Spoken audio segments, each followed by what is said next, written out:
What is painting? From rock art to modern art. What exactly is painting? Is it simply color applied to a surface, or is it something deeper? From the shadows deep within caves to the pixels of today, painting has always been our most potent tool for freezing time and interpreting reality. Today we're going to dissect this millennia-old discipline among fellow painters to understand why, after 40,000 years, we still feel this profound need to leave our mark on the world. Introduction. The dawn of art. The oldest known paintings are hidden in the caves of Indonesia, in Liang Bulu Sipong. They date back 44,000 years. Listen closely. Civilization is defined by the convergence of two fundamental notions, art and technology. Painting is one of the foundational pillars of what defines the notion of civilization. The artist is the archivist of their culture. One of the most archaic motifs is the negative handprint pressed on the wall. What was this ancestor seeking? An assertion of self? A sacred mark? A simple trace in time? If the word to paint comes from the Latin pingere, it resonates deeply with the act of imprinting, stamping a hollow, leaving a mark. It is the idea of the physical trace found in the English word footprint, or the Spanish verb holla, meaning to tread, leaving the mark of one's passage. To paint is to leave a trace of your passage, a signature of the being upon matter. Art did not become intentional over time. It has been so since its birth. What has evolved is the meaning of that intention. Rock art was already of extreme sophistication. It required a chemical mastery to create lasting pigments and a spatial vision to play with the rock's relief. More than a trace, it was a language telling a worldview, transmitting knowledge. To achieve this feat, humanity had to tame matter. Technically, painting consists of animating a surface with pigments, fixed by a binder, the medium, and made fluid by a solvent. This is what distinguishes it from drawing, which is applied dry. Our ancestors used soot blacks, baked earths, and crushed minerals, bound by fat and diluted with ammonia, extracted at that time from urine. Over the centuries, we expanded our palette, but it is the variety of mediums that has created the diversity of styles. Wax for encaustic, gum arabic for watercolor, linseed oil for the classical revolution, and finally, polymers for modern acrylic.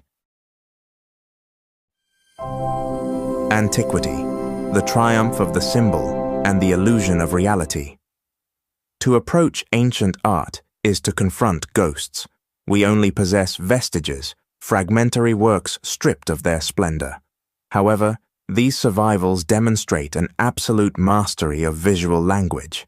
In Egypt, tomb frescoes reveal a complex language. There we find the hieroglyph, the link between sign and sound, but also the symbol, the link between image and idea.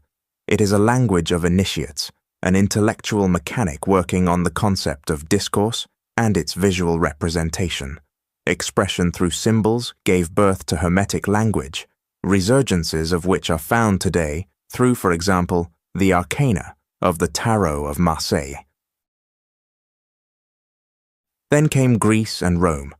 For a long time we believed in an antiquity of white marble, but science has revealed that temples and statues were covered in vivid colors. They painted epics, moving portraits like those of Fayum, or the everyday scenes found beneath the ashes of Pompeii. The texts of Pliny the Elder tell us of virtuoso painters who produced a hyper-realism ahead of its time. We know the legend of Zeuxis, whose painted grapes deceived the birds, and of his rival Parrhasius, whose trompe-l'oeil curtain was so perfect that Zeuxis himself asked that it be lifted. Apelles, painter to Alexander the Great, exhibited his works on his balcony, hiding behind them to hear the reactions of passers-by. After correcting a sandal due to a shoemaker's critique, the latter grew bold and tried to judge the form of the knee. Apelles emerged from his hiding place and threw his famous sentence at him: "Shoemaker, stick to your shoes." Already in that era, the artist refereed between technical judgment and public opinion. The Middle Ages. The epic of sacred art. The Middle Ages is not a dark age, it is a search for light. Its art cemented the unity of Christendom for 1,000 years. From Romanesque to Gothic art, painting is a Bible for those who cannot read. Art was sacred, pigment and faith fused together.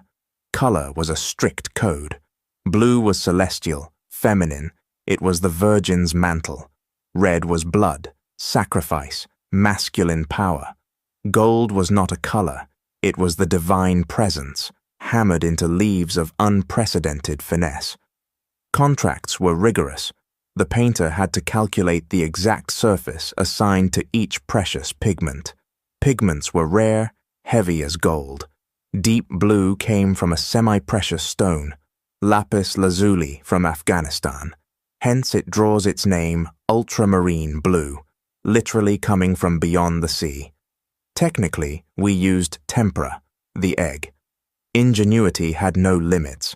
In the secrecy of monasteries, some illuminators extracted earwax from their own ears to add to their binders, thus preventing the egg white from foaming to perfectly fix the pigments in the miniatures. At the end of this period, painting abandons the walls. It becomes mobile on wooden panels. We saw the birth of the framed picture. The medieval artist was not a solitary genius. He was an artisan at the center of a hive, the workshop. He manufactures everything, his paints, his brushes, his supports.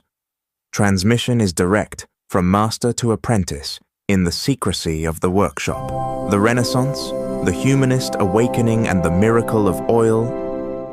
In the Renaissance, everything turned upside down. The printing press was discovered, the American continent, and a new conception of space. On the canvas, this translated into the invention of mathematical perspective. Humanism awakened Europe by questioning antiquity to idealize a future. In Bruges, Jan van Eyck officialized oil painting. A remarkable fact, his works have reached us with an intact freshness. It seems we achieved a perfect chemical stability from the very start of this practice. The miracle is based on flax, its fibers for the canvas, its oil for the binder. The Flemish primitives explored detail with a new intensity in tones. It is this detail that allows the creation of elaborate narratives, a language based on several levels of reading, the apparent image, the language of symbols, and finally, the personal gaze of the painter. This technique then travels to Italy. Italian masters enrich and perfect the chemistry. They invent the glazing technique, the work of transparency, and improve the modeling of light. Oil painting becomes the queen of techniques for centuries to come. From the Renaissance to the 19th century, the artifice of the gaze and academic rigidity.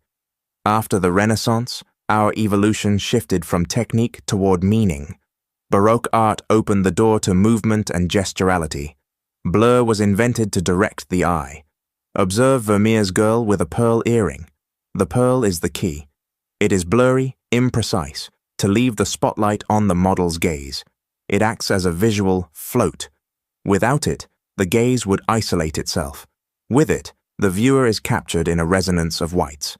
But this pursuit of seduction ultimately exhausted art. By dint of artifices, we lost the alliance between thought and painting. Sacred art became populist, seeking easy approval through aesthetics. In the 19th century, academicism institutionalized this drift. Learning abandons the private workshop to move to the public school. The institution began to format thought in service of bourgeois ideology. The artist always had to use their cunning to express themselves within the framework of commissions. But by the mid-19th century, artistic conventions became obsolete against the new demands of society. The world of painting is ripe for a radical break, a revolution that will offer the painter, for the first time, absolute freedom. The Tube Revolution and Modern Art. During the Middle Ages, the painter depended entirely on his workshop, trapped by a technique that did not allow painting outside. This confinement ended thanks to a simple innovation, the paint tube. The small capsule, gave them the freedom to carry color in their pocket and paint the outside world. The paint tube democratized art, made it accessible to the self-taught, and transferred power from the elites to the individual. From then on, one paints at home or in the street. One paints the everyday, the intimate. The raw luminous sensation is pursued. It is these impressions captured on the fly that give birth to Impressionism. The Impressionist movement brought with it a strong demand, the democratization of pictorial art. Our predecessors fought to have new modes of expression and creation recognized, demanding that we accept the inescapable evolution of artistic codes. They unleashed a true revolution, a clash between an academic art, guardian of conservative values, and an avant-garde art, pioneer of modernity, which demanded that each artist become the creator of a purely personal and singular form of expression. In the wake of this earthquake, a multitude of movements emerged to shape modernity. 13 currents, 13 ways to break the frame. Here is a summary of the modern art movements. Epilogue.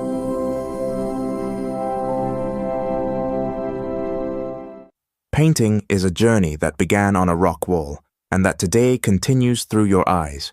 This millenary tradition, made of pigments and intentions, is now in your hands.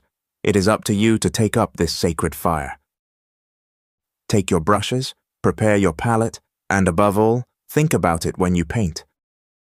How will you leave your own mark on this history?